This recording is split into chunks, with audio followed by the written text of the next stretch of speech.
How to pre-rig your Westin Explorer camera. I am going to show you the easiest way to rig your camera and make you as successful as possible. Start off with 15 inches fluorocarbon.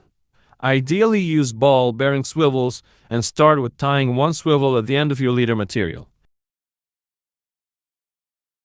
Remember that the inside diameter of the rigging tube is 1 millimeter or 1/32 of an inch, so your leader needs to be below that.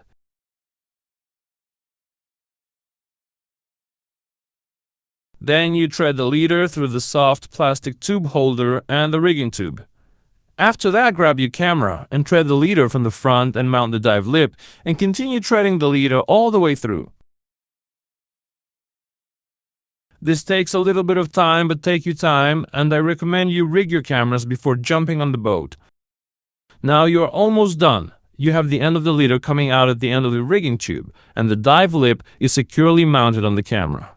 The swivel at the front should be securely fitted into the soft plastic tube holder, and this is where you will tie your leader, and lastly, your lure or live bait. Remember to use a thinner leader than your main line. We finish it off with the remaining ball-bearing swivel that at the end of your leader that will connect to the main line. As said earlier, the main line should have a higher braking strength to avoid you accidentally lose your camera. Quick tip if you fish for pike or in waters where you have a lot of toothy saltwater fish like kingfish, mackerel, wahoo, barracuda, then I recommend changing out your leader for wire.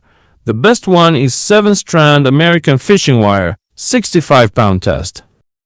As you see here, we also mounted the wire fin to get more stabilization as we were planning to do some trawling. The wire fin just snaps on as you see. Tight lines Westin-FishingCam.